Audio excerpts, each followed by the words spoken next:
ನಮಸ್ಕಾರ ಸ್ನೇಹಿತರೆ.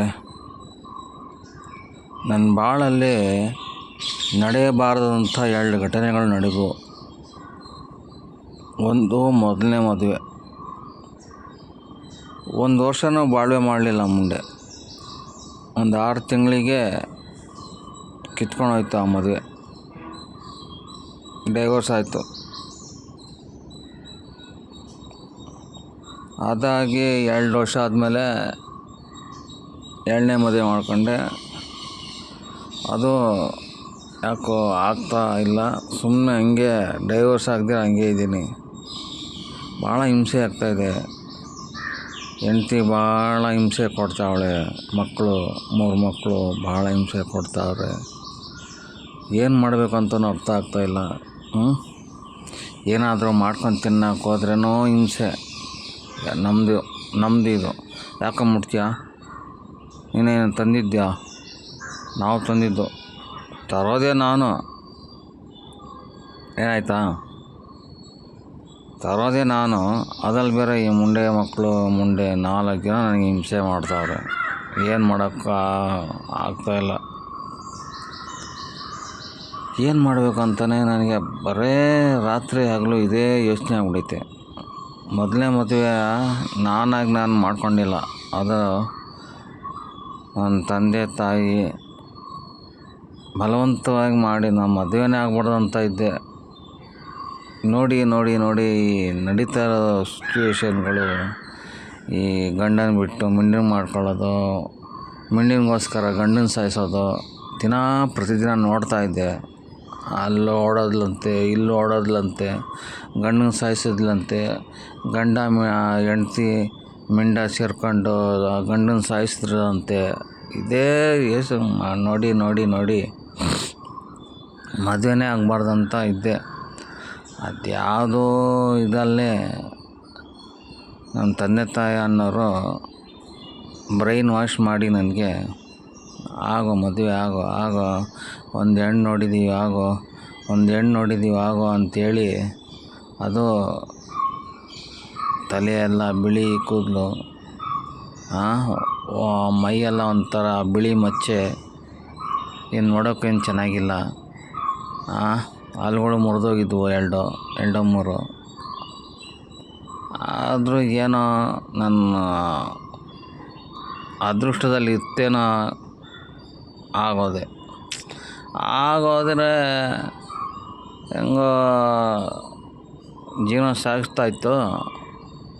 ಕೆಲ್ಸಕ್ಕೆ ಹೋಗ್ತಾಯಿದ್ದೆ, ಬಂದು ಇದು ಮಾಡ್ಕೊತಾ ಇದ್ದೆ. ಅವಳು ಏನು ಸರಿಯಾಗಿ ಇದು ಕೊಡ್ತಾ ಇರಲಿಲ್ಲ. ಏನೋ ನಡೀತಾಯಿತ್ತು. ಏನೋ ಬಸ್ರಿ ಆದರೆ ತಾಯಿ ಮನೆಗೆ ಹೋದವಳು ಬರೋದೇ ಬಿಟ್ಬಿಟ್ಲು. ಗಂಡಂತ ಸೇರೋದೇ ಬಿಟ್ಬಿಟ್ಲು.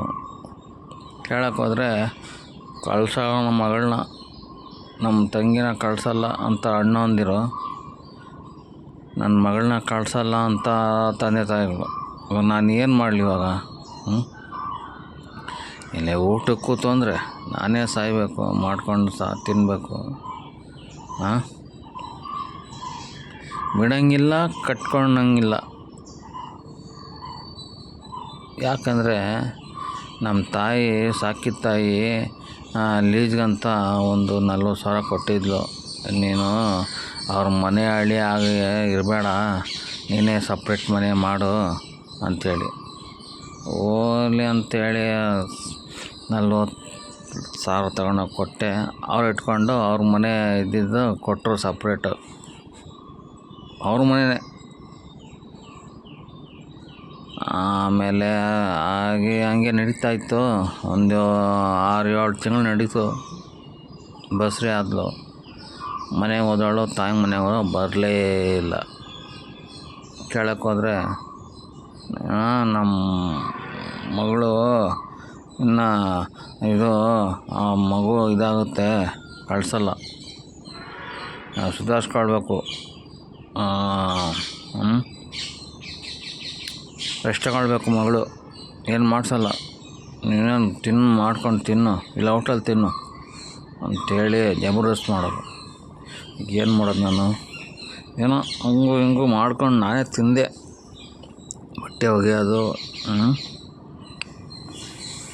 ಅನ್ನ ಬೇಯಿಸ್ಕೊಂಡು ತಿನ್ನೋದು, ಮುದ್ದೆ ಮಾಡ್ಕೊಂಡು ತಿನ್ನೋದು, ಹಂಗೆ ಮಾಂಸ ತಂದು ಇದು ಮಾಡ್ಕೊಂಡು ತಿನ್ನೋದು ಹಿಂಗೆ ನಡೀತು.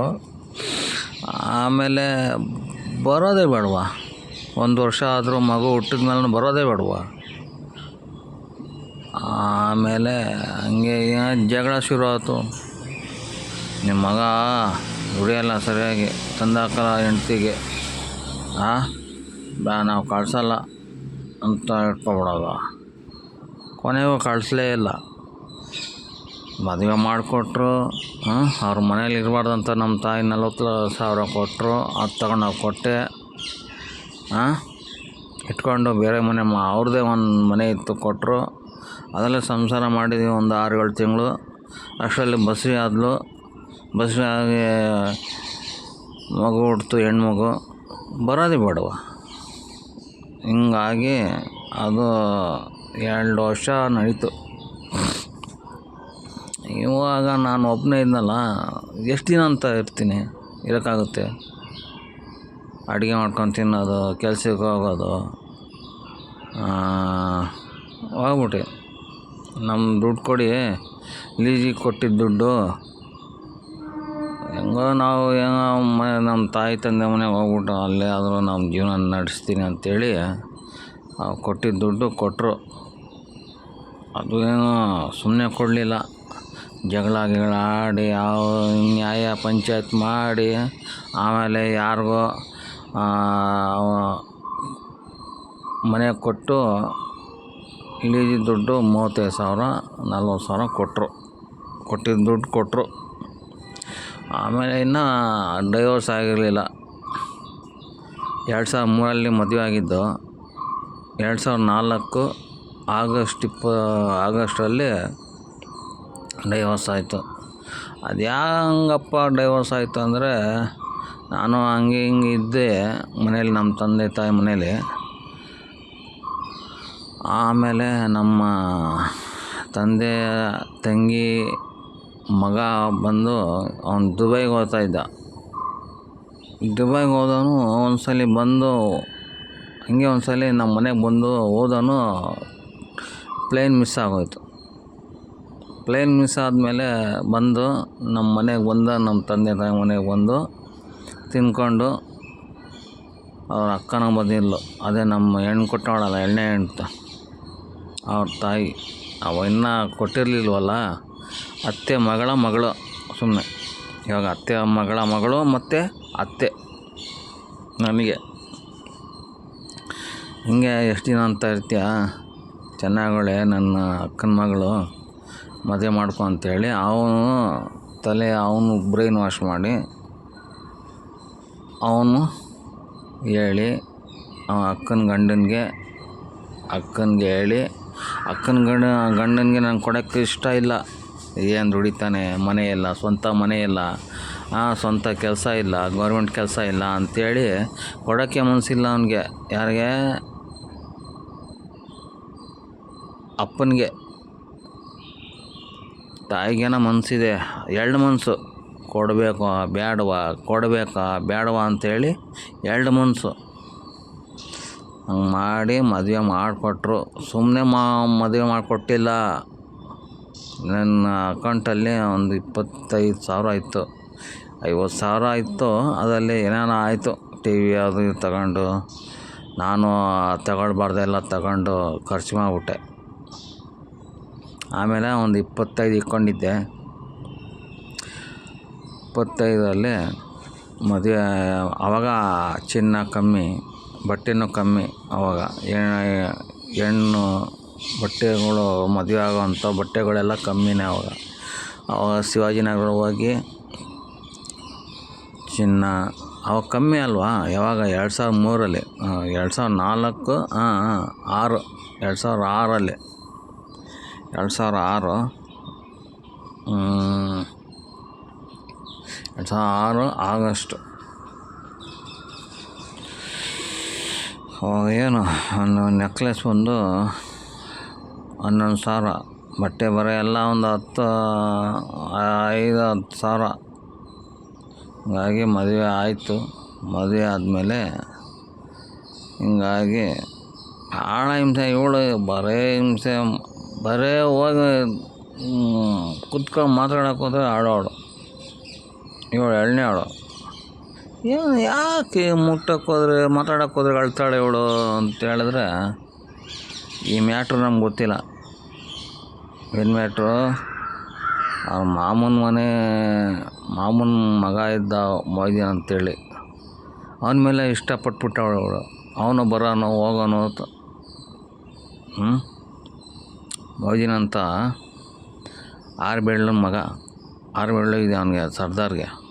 ಅವನ ಮಗ ಬಂದು ಹೋಗೋನು ತಿನ್ನೋನು, ಅವನ ಮೇಲೆ ಮನ್ಸು ಪಟ್ಬಿಟ್ಟಾಳೆ, ಅವನು ಇವನ ಮೇಲೆ ಮನ್ಸು ಪಟ್ಬಿಟ್ಟಾನೆ. ಹಂಗೆ ಆಗಿ ಅವನಿಗೆ ಇವಳು ಕೊಡೋದು, ಅವಳ ತಂಗಿನ ಅವನ ಅಣ್ಣ ಮಾಡ್ಕೊಳ್ಳೋದು. ನಮ್ಮ ಹೆಂಡ್ತಿ ಇದ್ದಾಳಲ್ಲ ಎಣ್ಣೆಯವಳು, ಅವ್ರ ಅಣ್ಣ ಮಾಡ್ಕೊಳ್ಳೋ ಥರ ಕೊಟ್ಟು ತಗೊಳ್ಳೋದು. ಒಂದು ಕೊಡೋದು, ಒಂದು ತಗೊಳ್ಳೋದು. ಮಗಳನ್ನ ಕೊಡೋದು, ಅವ್ರ ಮಗಳನ್ನ ಮಗನ ಮಾಡ್ಕೊಳ್ಳೋದು. ಈ ಥರ ಆಗಿ ಮಾತುಕತೆ ಆಗಿತ್ತಂತೆ. ಅದು ನಮ್ಗೆ ಗೊತ್ತಿಲ್ಲ, ನಮಗೇನು ಗೊತ್ತು. ಅವನು ಮಾತಾಡಿ ಏನೋ ಇದು ಮಾಡಿದ್ದು ನಮ್ಮ ಮಾಮ. ನವಾಬು. ನಮಗೇನು ಗೊತ್ತು, ಮ್ಯಾಟ್ರೇ ಗೊತ್ತಿಲ್ಲ ನಮಗೆ. ಹಾಗೆ ಯಾವಾಗ ನೋಡು ಆಡೋಳು. ತಿನ್ನಕ್ಕೆ ಹೋದ್ರು ಆಡೋಳು, ಊಟ ಮಾಡಿ ಅಡುಗೆ ಮಾಡಿ ಅಂದರು ಆಡೋಳು, ಬರೋ ಮಲ್ಗನಂದ್ರು ಮಲ್ವಾಗನು ಆಡೋಳು. ಯಾಕಪ್ಪ ಮಾಡ್ಕೊಳೋ ತಪ್ಪಿಗೆ ಇವಳು ಈ ಥರ ಅಳ್ತಾವಳೆ, ಏನೋ ಹೊಡೆದೋಡ್ತಾರ ಅಂತ ನಾನು ನೋಡಿದ್ರೆ ಮ್ಯಾಟ್ರು ಗೊತ್ತಾಗಲಿಲ್ಲ. ಇದುವರೆಗೂ ಗೊತ್ತೇ ಆಗಲಿಲ್ಲ. ಆ ಮ್ಯಾಟ್ರು ಮೋದಿನ ಮೇಲೆ ಅವಳು ಮನಸ್ಸಿತ್ತಂತೆ, ನಮ್ಮ ಮೇಲೆ ಮನಸ್ಸಿರಲ್ಲಂತೆ. ಏನೋ ಕಾಟಾಚಾರಕ್ಕೆ ಮದುವೆ ಕೊಡೋ ಥರ. ಹಿಂಗಾಗಿ ಅವಳು ನನ್ನ ಮೇಲೆ ಮನಸ್ಸಿಲ್ದಿರ ಅಲ್ಲೇ ಮದುವೆ ಮಾಡಿಕೊಟ್ರು. ಏನೋ ಅದೇ ಹೊಲದ ಗಂಡ ಇದ್ದರೆ ಮೊಸರಲ್ಲೂ ಕಲ್ಲು ಹುಡ್ತಾರಲ್ಲ, ಆ ಥರ ಏನೋ ಕಾಟಾಚಾರಕ್ಕೆ ಮಾಡಿಕೊಟ್ಟಾರ ಅಂಥೇಳಿ ಹೊಲದ ಮನಸ್ಸಿಂದ ಏನೋ ಸಂಸಾರ ಮಾಡಿ ಆದ್ಲು. ಏನು ಮಾಡ್ತೀರ, ಭಾಳ ಹಿಂಸೆ ಕೊಡ್ತಾವಳೆ. ಅವಳು ಬೇರೆ, ಮಕ್ಕಳು ಬೇರೆ 3 ಆದವು. ಭಾಳ ಹಿಂಸೆ ಕೊಡ್ತಾವ್ರೆ. ಏನು ಮಾಡೋದು ಅಂತಲೂ ಗೊತ್ತಾಗ್ತಾಯಿಲ್ಲ. ಪೊಲೀಸವ್ರು ನೋಡಿದ್ರೆ ಅವಳಿಗೆ ಸಪೋರ್ಟ್ ಮಾಡ್ತಾವೆ. ನನ್ನ ಮಾತಾಡೋಕ್ಕೆ ಬಿಡಲ್ಲ ಪೊಲೀಸರು. ನನ್ನ ಮಕ್ಕಳು ನಾವು ಮಾಡ್ದಿರೋ ತಪ್ಪಿಗೆ ತಗೊಂಡೋಗಿ ಗುಮ್ತಾ ಇರ್ತಾರೆ, ದೊಣ್ಣೆಗಳು ತಗೊಂಡು. ಏನೋ ಹೆಂಡ್ತಿ ಸಾಕಾಗಲ್ಲ, ನಾವು ಮಕ್ಳು ಮಾಡ್ಕೊಂಡಿದ್ಯಲ್ಲ, ಮಕ್ಕಳು ಸಾಕಾಗಲ್ಲವೇನೋ ಅಂಥೇಳಿ ಈ ಥರ ಹೊಡೆಯೋದು ಮಾಡ್ತಾರೆ. ನಮ್ಮ ತಪ್ಪ ಇಲ್ಲದೇ ಇದ್ದರೂ ಕೂಡ, ಅವಳು ತಪ್ಪಾದರೂ ಕೂಡ ಅವಳು ಹೊಡೆಯಲ್ಲ. ನಮ್ಮ ತಪ್ಪಿಲ್ದಿರೋ ನಂಗೆ ಹೊಡಿತಾರೆ. ಅದಕ್ಕೋಸ್ಕರ ಈ ಮ್ಯಾಟ್ರು ಬರೆಯುವಾಗ ಹೆಂಗಸ್ರು ಹೆಣ್ಮಕ್ಳದೇ ನಡೀತಾ ಇರೋದು. ಪೊಲಿಟಿಷನ್ ಆಗಲಿ, ಎಲ್ಲೇ ನ್ಯಾಯ ಇರಲಿ, ಅವ್ರದ್ದೇ ನಡೀತಾ ಇರೋದು. ಮಾಡಲೇ ಬಿಡಲಿ, ತಪ್ಪು ಅವ್ರದ್ದು ಇದ್ದರೂ ಕೂಡ ಇವಾಗ ನಡೀತಾ ಇಲ್ಲ ಅವ್ರ ತಪ್ಪು. ಅವ್ರಿಗೆ ನ್ಯಾಯ, ಅವ್ರು ಏನೇ ಮಾಡಿರಲಿ ತಪ್ಪು ಅದು ಕಾಣ್ಬರಲ್ಲ. ನಾನು ಮಾಡಿರೋ ತಪ್ಪಿಗೆ ಅನುಭವಿಸ್ತಾ ಇದ್ದೀನಿ. 3 ಮಕ್ಕಳು, ಹೆಂಡ್ತಿ.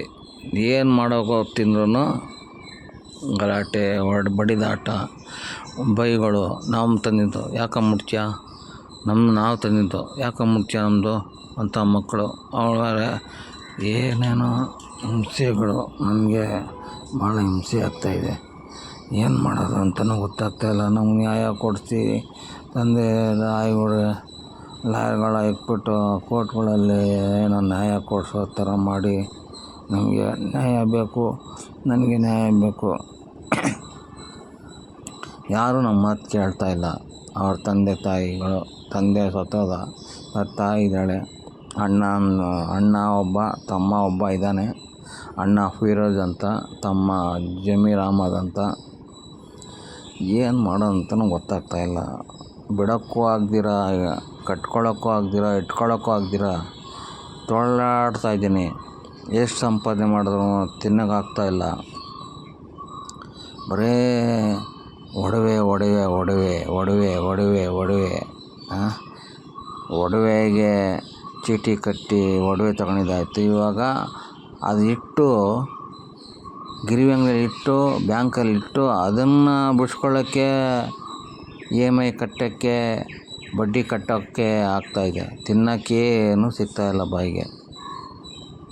ಬರೋದು ನಮ್ಮ ಸಂಬಳ 15-16 ಸಾವಿರದಲ್ಲಿ ಬರೀ 10 ಸಾವಿರ ಹೋದರೆ ಗ್ಯಾಸಿಗೆ 1 ಸಾವಿರ, ನೀರಿಗೆ 500, 11,500 ಸಾವಿರ ಹೋದರೂ ಕೂಡ 4,000 ಸಾವಿರ ಇಟ್ಕೊಂಡು ಅದರಲ್ಲಿ ಏನು ತಿನ್ನೋಕ್ಕಾಗುತ್ತೆ?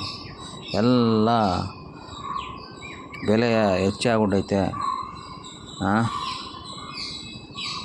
ಈ ಮುಂಡೆ ಮಕ್ಕಳು ಕೇಳ್ತಾಯಿಲ್ಲ. ನಾವು ತಂದರೂ ನಾವು ತಿನ್ನೋಕ್ಕಾಗ್ತಾಯಿಲ್ಲ. ನಾವೇ ತಗೊಂಡೋಗಿ ಮನೇಲಿ ಇಟ್ಟರೆ ಅದನ್ನು ಬಚ್ಚಿಗೆ ಹುಡುಕಿ ಸಾಯಬೇಕು. ಏನು ತಂದರೂ ಒಂದು ತುಪ್ಪ ತರಲಿ, ಒಂದು ಬೆಣ್ಣೆ ತರಲಿ, ಒಂದು ಸಕ್ಕರೆ ತರಲಿ, ಏನು ಪ್ರತಿಯೊಂದು ಸಾಮಾನು ತಂದರೂ ಕೂಡ ಇವತ್ತನ್ನ ಮಾರನೇ ಇರೋಲ್ಲ. ಅದು ಎಲ್ಲ ಬಚ್ಚಿಕ್ಕೆ ಸಿಗದಿರ ಮಾಡ್ತಾಯಿದ್ದಾರೆ ಆ 3 ಮಕ್ಕಳು, ಹೆಂಡ್ತಿ ಅನ್ನೋರು. ಇದರಿಂದ ಕಾಟ ತಪ್ಪಿಸ್ಕೊಳಕ್ಕಂದರೆ ಏನು ಮಾಡಬೇಕು? ಭಾಳ ಹಿಂಸೆ ಕೊಡ್ತಾಯಿದ್ದಾರೆ. ಸಾಯೋಕ್ಕೂ ಆಗ್ದಿರ, ಎಲ್ಲ ಬದುಕೋಕ್ಕೂ ಆಗ್ದಿರ ಹೊರಳಾಡ್ತಾಯಿದ್ದೀನಿ. ಇಲ್ಲ ಸಾವು ಇಲ್ಲ, ಇಲ್ಲ ಬದುಕೂ ಇಲ್ಲ. ಹಂಗಾಗಿ ಇಲ್ಲ ಬಿಡ್ತಾನೆ ಇಲ್ಲ. ನೀನು ನಮ್ಮ ಮನಸ್ಸಿಲ್ಲ, ಬರೇ ದುಡ್ಡು ಒಡವೆ ಇಷ್ಟಲ್ಲಿದ್ದಾಳೆ. ಪ್ರೀತಿ ಗಂಡನು ಏನು ತಿಂದ, ಉಪವಾಸ ಇದ್ದಾನ, ತಿನ್ನ ಉಣ್ಣ, ಏನು ಕೇಳಬೇಡ. ಬರೇ ದುಡ್ಡು ಕೊಟ್ಟ ದುಡ್ಡು. ನೀನು ಸಾಯ್ತೀಯೋ ಬಿಡ್ತೀಯೋ ದುಡಿತೀಯೋ, ಒಟ್ಟು ನಂಗೆ ಬೇಕಾಗಿರೋ ದುಡ್ಡು ಒಡವೆ ಅಂದ್ರೆ ಈ ಥರ ಆಗಿ ಸರಿ ಮಲಗ್ತಾನೇ ಇಲ್ಲ. ಏನೂ ಇಲ್ಲ, ಸುಮ್ಮನೆ ನಮಗೆ ಹಿಂಸೆ. ಒಂದು ಕಡೆ ಮಕ್ಕಳು ಹಿಂಸೆ ಮಾಡೋದು, ಒಂದು ಕಡೆ ಹೆಂಡ್ತಿ ಹಿಂಸೆ ಮಾಡೋದು, ಬರೇ ದುಡ್ಡು. ಇದುವರೆಗೂ ಒಂದು 15 ಮಕ್ಕಳು ಹುಟ್ಟಿದ ಮೇಲೆ ಆಯಿತು, ಇದುವರೆಗೂ ಮಲಗೇ ಇಲ್ಲ. ಎಷ್ಟು ದೊಡ್ಡ ಆಯಿತು, ಒಂದು 10-15 ವರ್ಷ ಆಯಿತು.